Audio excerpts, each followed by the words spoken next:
There's no reason why that couldn't be your story. You don't have an expiration date. Ooh, I love that. The actual pages. Like, that's all that matters at the end of the day. This is the Authors and Agents podcast. Jessica, I'm super excited to have you with me today. I would love to hear all about your novel, You with a View. Sure. And I have my little prop. I love it. So it's an adult contemporary romance. It's about a woman named Noelle Shepherd who is grieving the recent loss of her grandmother. And, you know, she was recently laid off. She's living at home with her parents. Like, she's very much not thriving in her any aspect of her life. Mm-hmm. And she finds a stack of pictures and a letter talking about a broken engagement amongst her grandmother's things. And the pictures are of her grandmother when she was young, like 19 or 20, and a very handsome mystery man. And Noelle is immediately intrigued because she really only knew her grandmother as being with her grandfather. They were married for over 60 years. It's like love of her life type situation. And she had never heard of any other person in her grandmother's life, basically, any other romantic entanglement. So she finds these pictures, the letter, and she takes to TikTok to see if she can find the mystery man, to see if anyone knows who he is, and like if she can hear sort of their story, because she wants to know sort of what it's all about, what happened. And so the TikTok ends up going viral. Someone leaves a comment on the TikTok saying, "That's my grandfather." And she ends up meeting the mystery man, whose name is Paul, along with his grandson, who happens to be her old high school nemesis, Thea Spencer. So, you know, some immediate fireworks there. And, you know, over the course of a couple conversations, she finds out that her grandmother, Kathleen, and Paul had intended to go on a honeymoon road trip. And she decides that she wants to go on that road trip herself, just to learn more about her grandmother, to sort of take the trip in her place. And also, obviously, because she has nothing else going on. Right. So she decides to take the road trip, and Paul's like, "Great, I'll come with you," and Theo's gonna come too. Of course, why not? And she's like, "Okay, oh, great."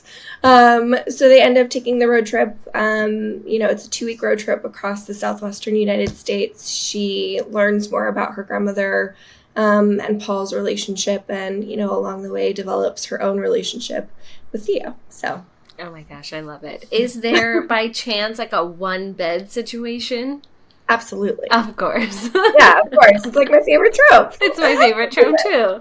Yeah. You've got to love the one bed, right? Yeah.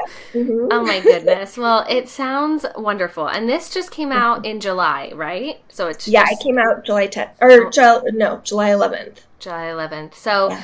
Wow, what a dream come true. What a journey you've been on. I'm sure I'd love to hear a little bit more about your journey to this point where you've had your book published.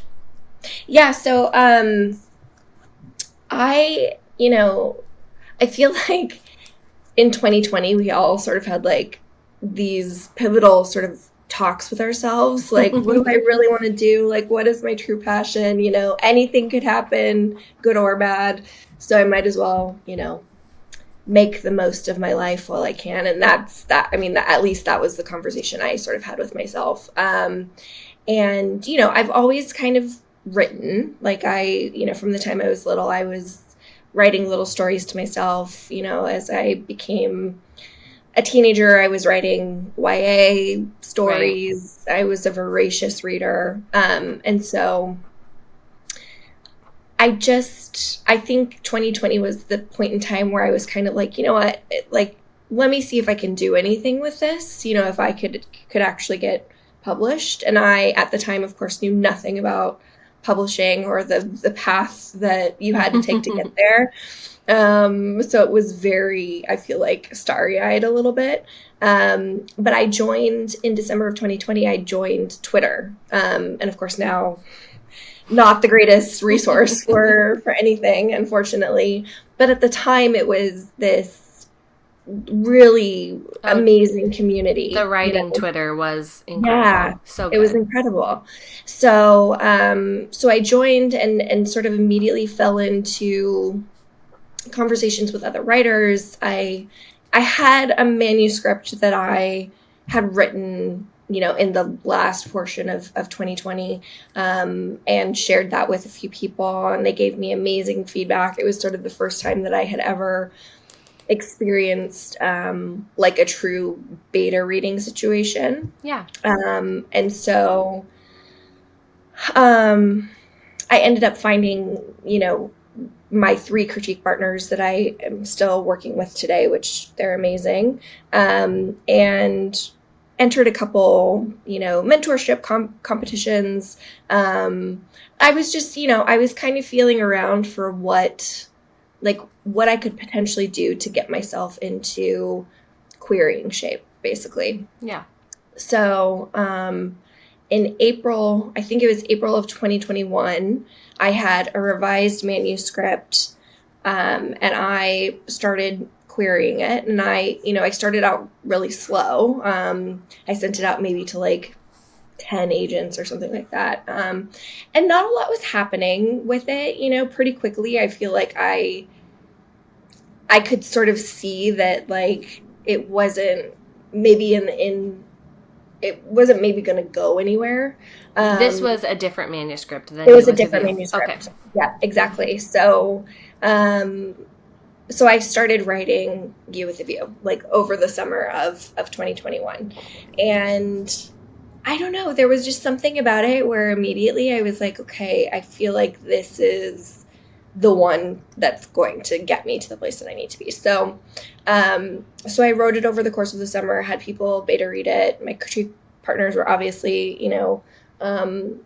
involved in it from the start. And in the fall, like in September of 2021, I did a pitching contest on Twitter. It was Pit Mad. Mm-hmm. And, I mean, if you're familiar at all with pitching competitions, like it's sort of a free-for-all. People are like left, right, and center throwing out their short pitches. And, I could kind of seen a lot of my friends like getting multiple agent likes and comments and stuff like that. And this was for You with a View. And my tweet, I think, one of my pitches, I got, I want to say like 1 or 2 agent likes, and one agent had commented like, I'd love to see the full on this. And she was someone that I had submitted my first manuscript to. Okay. And so we were sort of familiar with each other, and she had written me for my first manuscript. She had passed on it, but she was like, she sent me the nicest note. Oh, like, isn't that really, the best when you don't get a form rejection? Yeah. It totally. And I mean, at the time I was devastated, but like in hindsight, I'm just like, the amount of time she took to really write me back and tell me her thoughts was great. So it kind of felt like a full circle moment in September when she came back and was like, yeah, I want to read this one. And so I took a couple weeks to like really polish up the manuscript. I was like, I got to make sure it's perfect, because this is like, I mean, you feel that pressure on your chest, like, oh my God, this is my one chance. Yes. And so I ended up sending it to her. Like, I remember all of the dates because it was such a whirlwind. I sent it to her on September 22nd, and on September 25th, she wrote me an email and was like, I read it, I loved it. Oh, I want to, awesome. I want to set up a call. And obviously, like, if you're a querying author, you know what that means. Oh, yeah. So I was super excited, and it was just such a 180 from my first experience. Like, and I think it's so, like, I hope that it serves sort of as like, like, what's the word I'm looking for? I hope it serves as like something positive for people. Like, instead of like an inspiring story. Yeah, like, like oh an man, inspiring. she's just like a random unicorn. It could never happen to me. Like, oh no, Exactly. it's possible. It's It's possible, right? totally possible. Yeah, like inspiring. Thank you. I could not think of the word to save my life. I'm like, what was that one? Yeah, I hope it serves as something inspiring versus like what you said, like, oh, she's a unicorn, because I did have this other manuscript that I was really shopping around, and it didn't go anywhere, and then I tried again, and it did end up obviously going somewhere. So anyway, I set up that call with the first agent, and we talked. She was great. She had a vision for it. It was amazing. I was like, no matter what, I'm walking out of this with an agent, and so after you get the call, you get 2 weeks to go to other agents and that you've queried and be like, hey, I have an offer. If you're interested, like, get on it, that kind of thing. So I sent out all of that information, all those emails, and ended up talking to a few more agents who read my full. And that's how I got my agent that I'm with now, Samantha Fabian. And it's funny because, you hear this, like, when you're sort of in that 2-week window, people will tell you, like, it's going to be quiet for a while. Like, there will probably be people who reach out right away and are like, yeah, send me your full, or sorry, I don't have time. But then it gets really quiet, and like, you get in your head about it. You're like, oh my God, no one else is going to reach out. Like, but then at the end of it, like, you'll have people coming in at the last minute being like, hey, yeah, I want to talk. And that's exactly what happened with me. Is I feel like all the other agents that were interested in my manuscript in having a call, it happened in the last 3 days before my deadline. So, and my agent was one of them.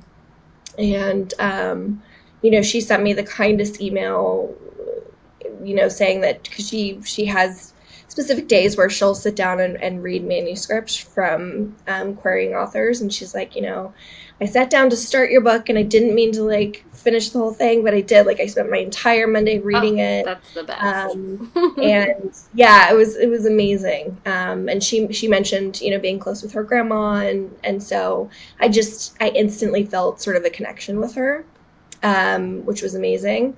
So she, ultimately I ended up signing with her. And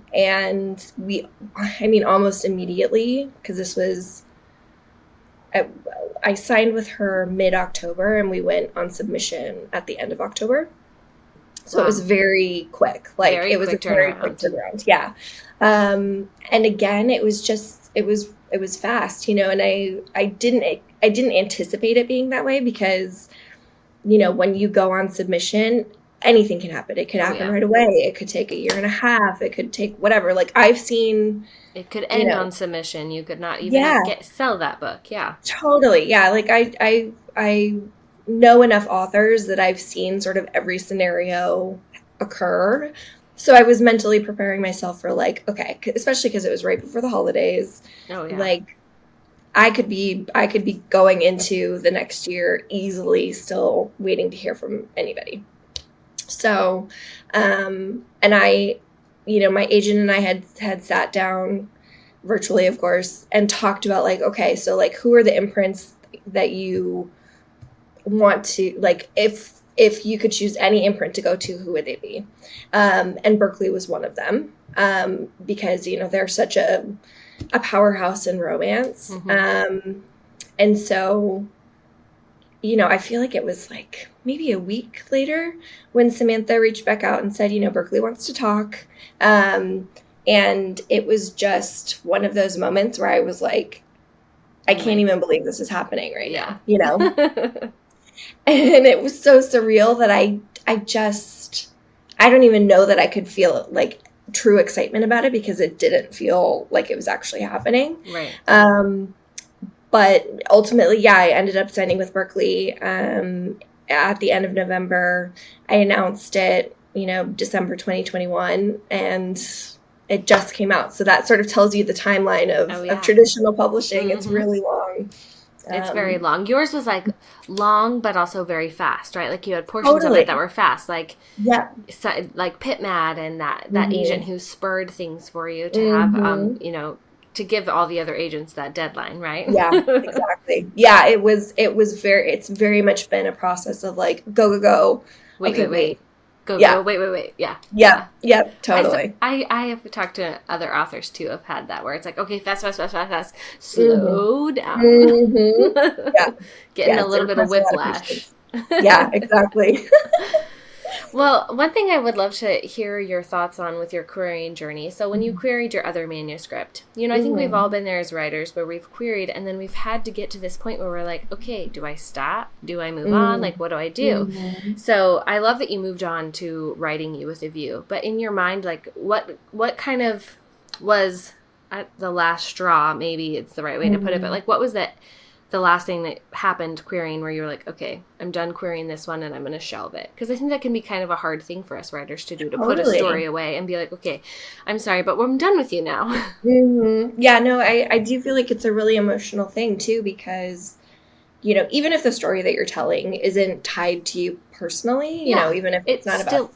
Still is in some way.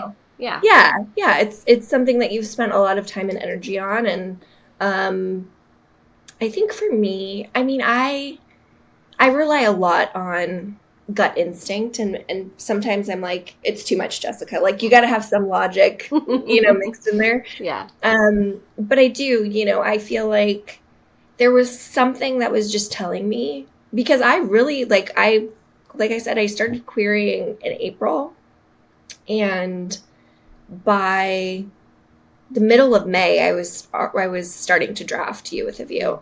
Okay. And I think it was partly just like, you know, they say like right through the wait so that you're distracted from your inbox and all of the what ifs. But it was also just that I don't know, I think I had seen my other friends sort of querying and their experience and getting a little more activity in their inboxes.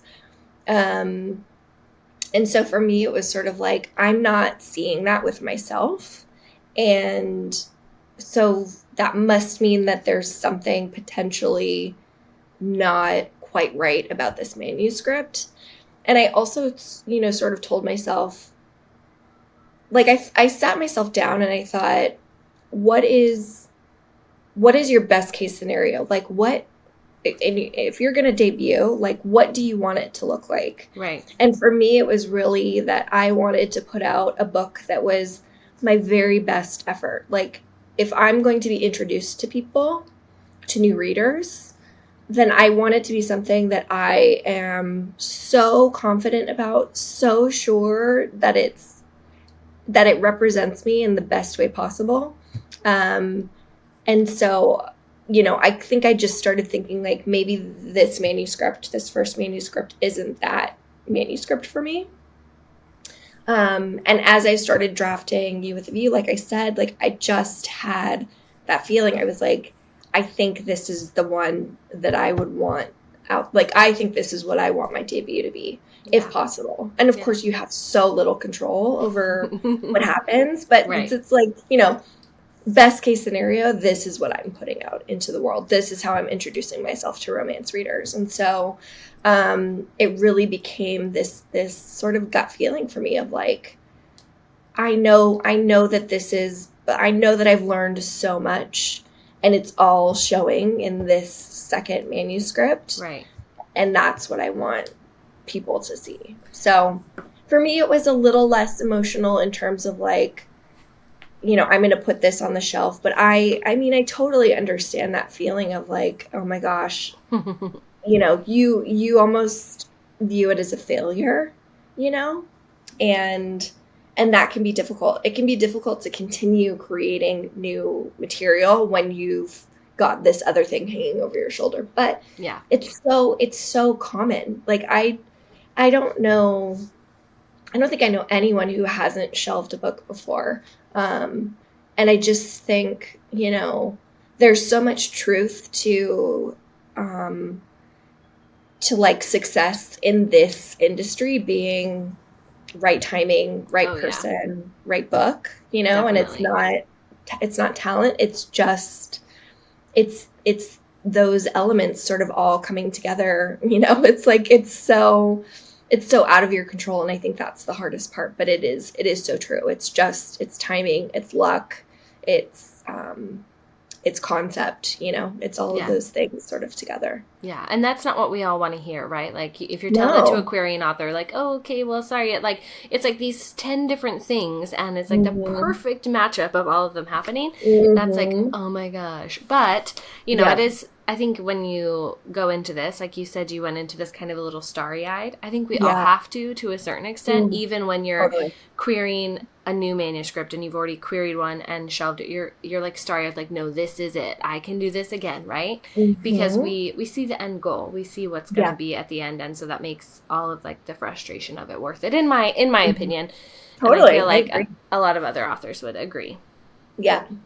So what would be like your top tip for authors who are, you know, in that querying process right now?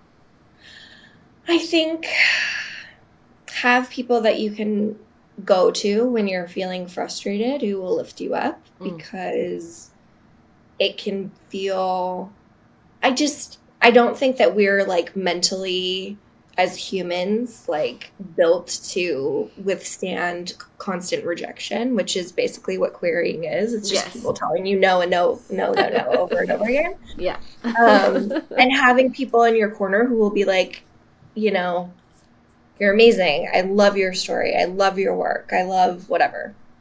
I think is really important. I think also just like knowing what your threshold is, and if you need to take a break, take a break. You know, if you need someone to take over your inbox and change the password so that you can't check it for your own mental health, do that. I think it really is important in terms of like not getting to the burnout stage or not getting to the point where you're feeling so badly about yourself that you can't move forward. It really is, I think, about protecting your mental well-being, making sure that you're taking care of yourself, making sure that you're you know, doing what you need to do, even if it does mean that like you're going to take a month off from all of it, right? Like doing those things that you need to do so that you have longevity, so that you can come back to it, so that you can continue to create, because I do feel like we're all like such sensitive creatures, like that the creativity can go away if we start to, I think, have those negative self-thoughts or like just feel sort of crushed under the weight of rejection. I don't know. I think it really is a matter of just really taking care of yourself and understanding what your boundaries are, what you need for your mental health, having that community around you who will lift you up when you're down, who will celebrate your wins when you win. You know, all of that I think is really important. I think so too. You know, in my writing journey, I think it can be hard when you're like in the process of writing, revising, you're so excited to query, you get there, and it can be hard to take a break. It can be hard. You're like, no, I have to push on. You hear all these stories of people who never gave up, right? And we don't hear about the times that those people who never gave up took a break. I'm sure they took a break. I'm sure they took months or years or whatever, right? Yeah. And I think, at least for me, like that's always been a really hard thing. But, you know, I have taken a break, which is why I'm here back again, right? And it's definitely so helpful. And I do think you learn from each manuscript you write. You learn from each break you take. All the things that you do to take care of yourself and your mental well-being and protect your peace, like really helps you grow, in my opinion. So I think that's great advice. Yeah, it's important. Yeah. So my next question for you is a two-parter. So I'd love to know for you, what's the hardest part of writing, and then what's the hardest part of being an author? So, I mean, from a like process / craft perspective, the hardest part of writing is drafting for me. Like, there is nothing scarier than seeing a blank page for me. Like I look at it and I'm like, oh my God, what do I say? And that's really difficult. I think also just, I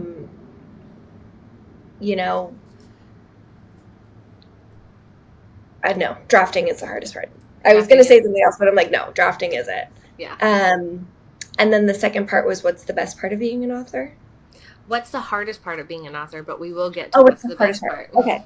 The hardest part, I think, of being an author is, I think just being so perceived. Like when you publish a book,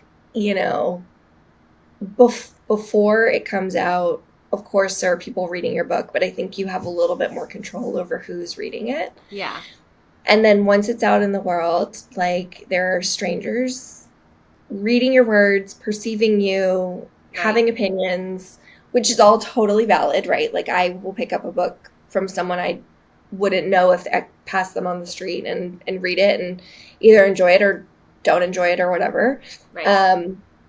But it is sort of an intense process because like none of us, I think, are like inherently built for that, for like receiving so much attention and thoughts and feedback, whether positive or negative, right? Totally. And the positive feedback is amazing, but it can put pressure on you too, for sure. Right.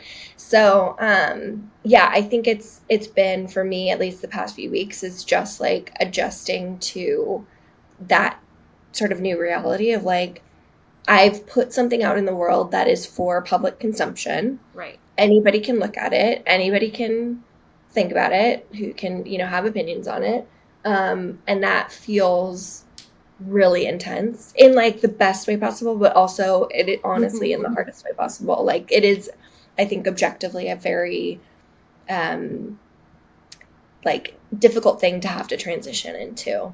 And eventually I'm sure you get used to it, but at first it's hard. I've heard other authors say, like once their book is out there, it's no longer theirs. Like it belongs to the reader, it belongs to everyone else, and that in and of itself is hard, but all of that feedback that comes with it too. Yeah, totally. Something you've spent so long pouring yourself into, right? You're not okay, well, I guess we'll see what people think. Totally. It's a lot. So let's flip this question. Now tell me the best part of being a writer and the best part of being an author.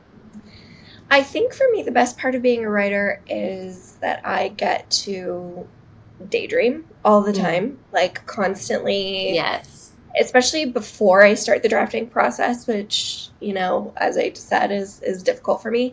I spend a lot of time like thinking about the characters, imagining who they are as people. I make playlists. I do like Pinterest boards. I don't know. I think about their like little idiosyncrasies, like, if they're out at a bar with their friends, like, do they leave? Do they tell everybody before they leave, or do they slip out the door? Like little personality quirks like that. I love thinking about.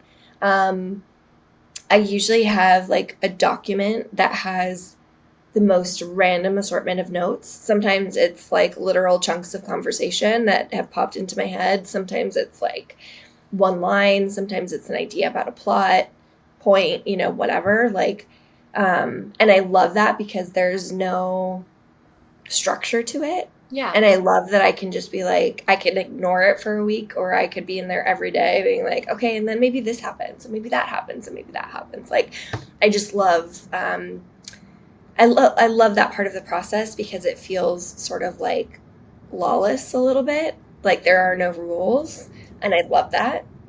Yeah. So much freedom. So I think that's the best part for me, at least, of being a writer. And then right below that would be like once I've finished a book, once I've revised it, once I've gotten it to the point that I, am like, okay, I've done enough. Like I've done the best that I could. I think just like the sense of accomplishment of that, right? Like it's always amazing when you finish a book because, at least for me, I started thinking like, can I do this? Like, I don't know if I can do this. And then seeing it actually come to fruition at the end is so amazing. It's like, it feels a little miraculous. Like, oh my God, I did this again. I love to print it out and hold it in my hands and be like, this is it. I did it. It's done. Exactly. Totally. No, I'm the same way. I love the tactile sort of nature of it. Yeah. Where it's like, okay, this is real. Yeah, this is a real book. So now you've been an author for a few weeks. A published author, right? Like, tell me what's the best part about it? For me, it's really been, and I think it directly ties to sort of the subject matter of the book, because there is this, a huge theme of relationships with your grandparents, with, with loved ones, that kind of thing. And I've had so many people reach out to me in DMs, post in their, reviews on Instagram, like personal stories of them with their grandparents. I've seen, people post pictures of their grandmother, of their grandfather, of, just like, I love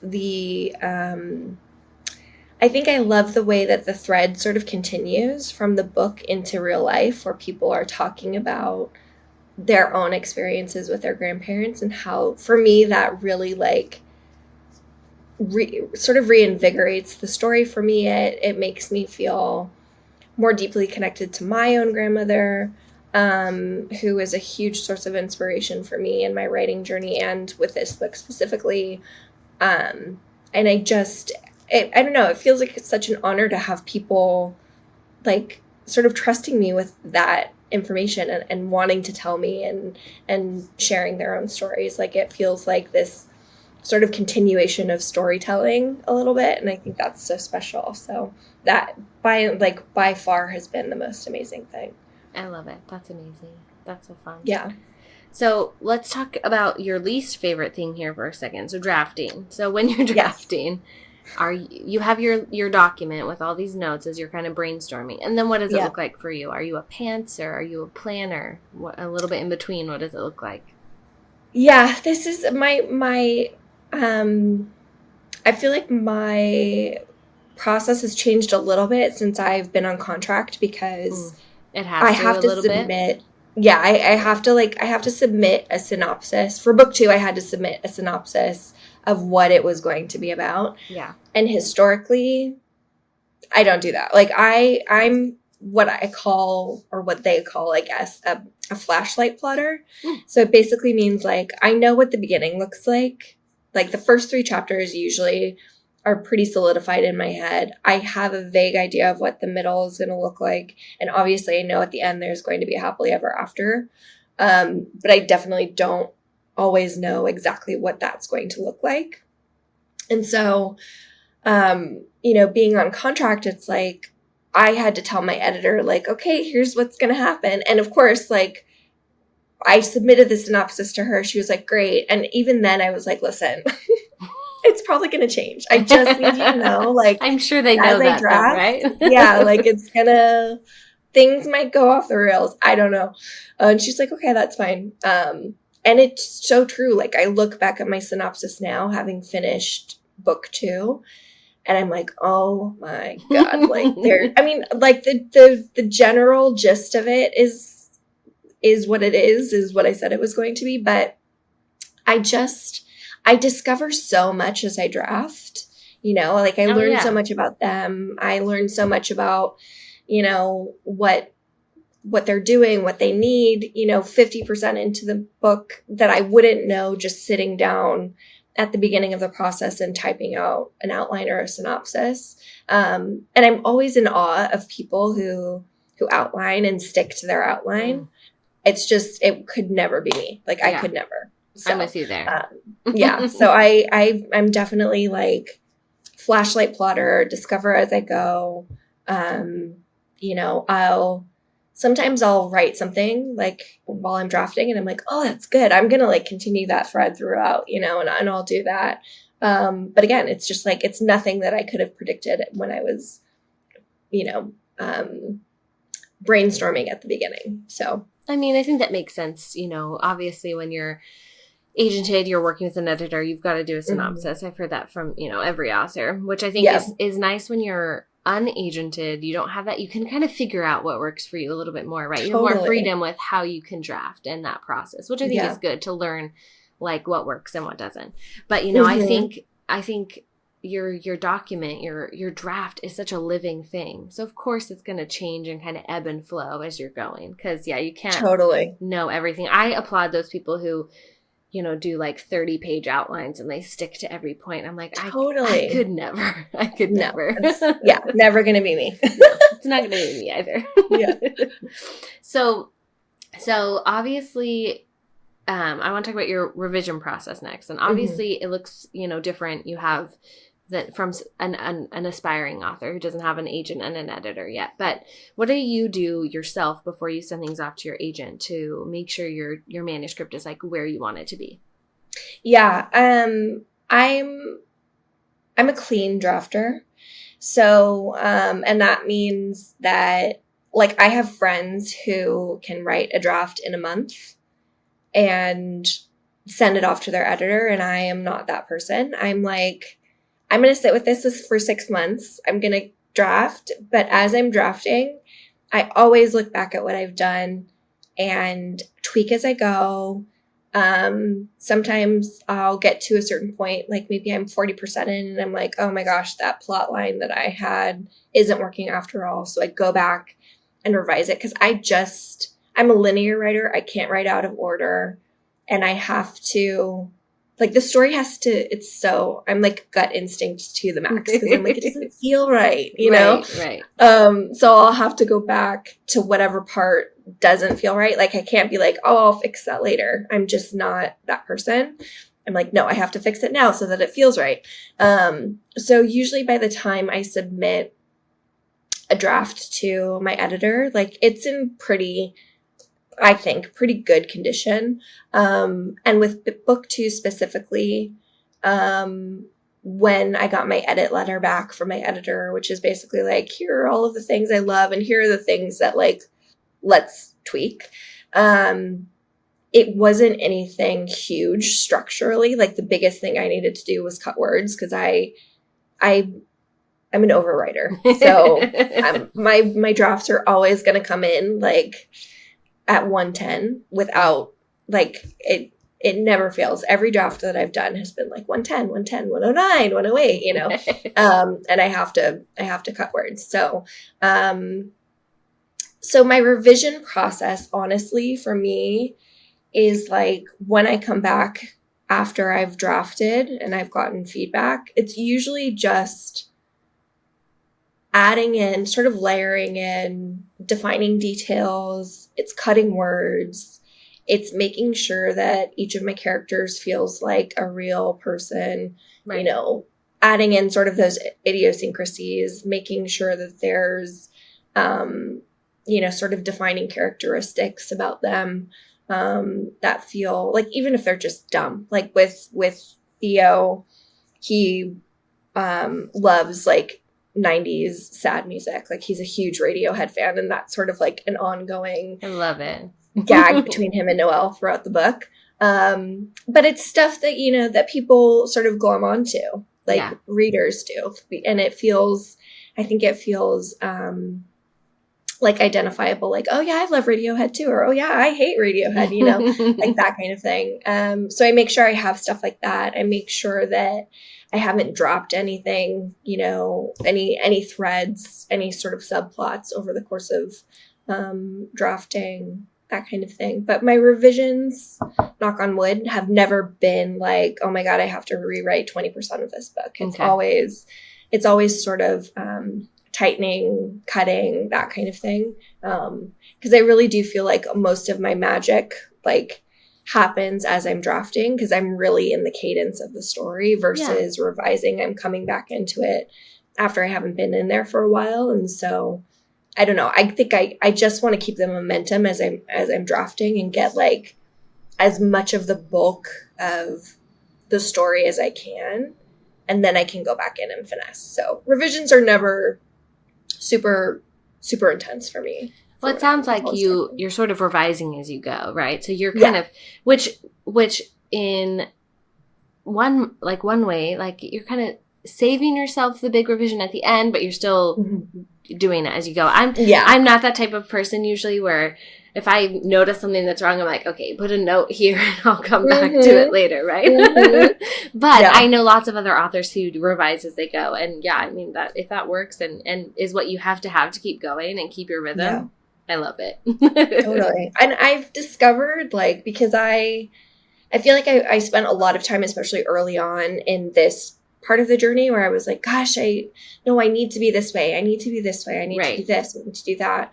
And what I've really discovered is like, everybody's going to do it a little differently. Yeah. And I need to be okay with my process. I need to be like, this is how I'm most successful and this is how I'm doing it. And that's okay. And that's okay for anybody else, whether they, do a 0 draft or messy first drafts or whatever, like, it's however you can get the words out on the page, basically. Yeah. I think I think like school messes us up to a certain extent, right? Like school's like, okay, you have to do this way. This is how you do it. And this is, what it's supposed to look like.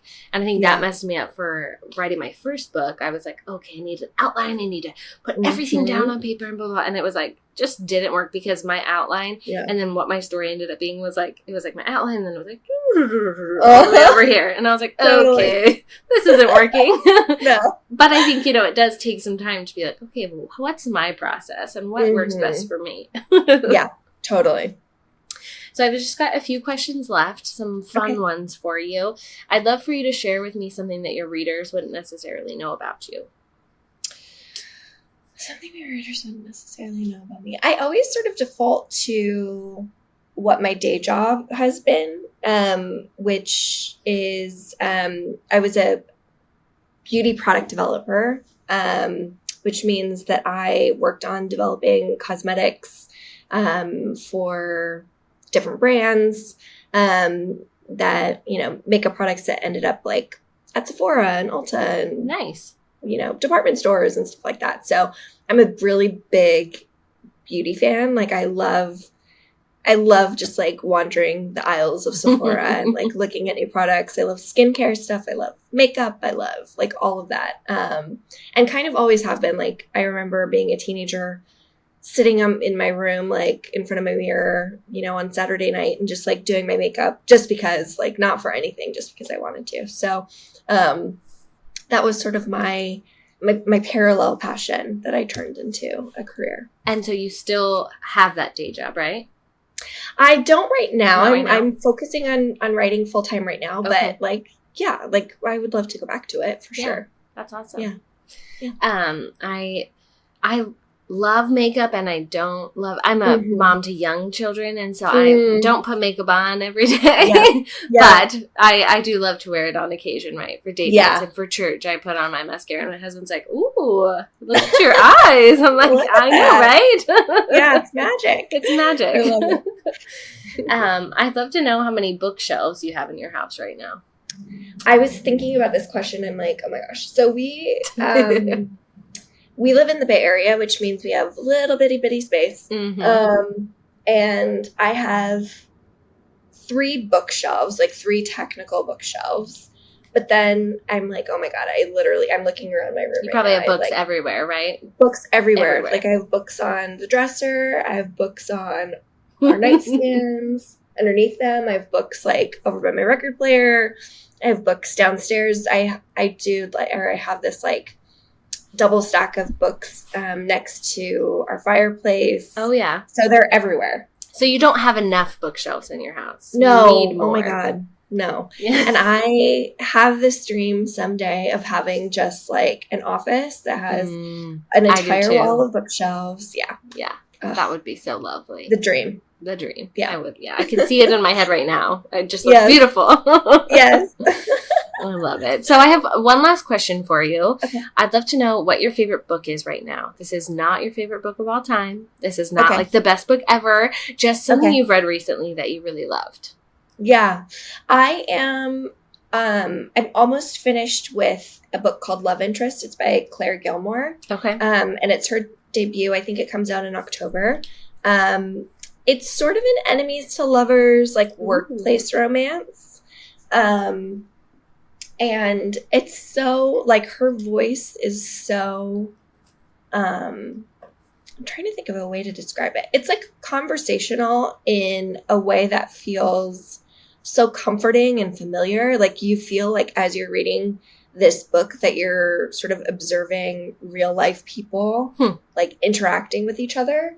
And it's just like really funny and witty, and like you can tell that the love interest is like so head over heels for her and she just doesn't know it. I love it. Which I love that.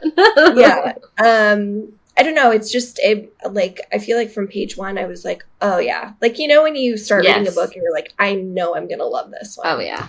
Yeah. So that's awesome. That's my favorite right now. And I also recently read another debut. It's called You Again by Kate Goldbeck. And it's, again, like the voice is just so unique. It's like so modern, so fresh. They sort of start out as enemies and go to friends to lovers. So there's similarities there. I guess I love enemies to lovers. I mean, who doesn't? Yeah, right. It's like such a good trope. It is. So, yeah, those two have been on my mind lately. I love it. I think that's also part of my favorite thing about this industry, my job here at this podcast, and as authors, like, we get to read books before they come out. I always love being like, oh yeah, I've already read that book and it's not even out yet, right? Like, oh, it's so fun to be able to like love it before it gets out to the world. Totally. Yeah, it feels really special. It does. Yeah. Yeah. Well, Jessica, thank you so much for chatting with me today. I'm super excited for you. I'm excited to see what book number 2 has for you and what all that is going to look like. And everyone, make sure that you go out and check out You as a View.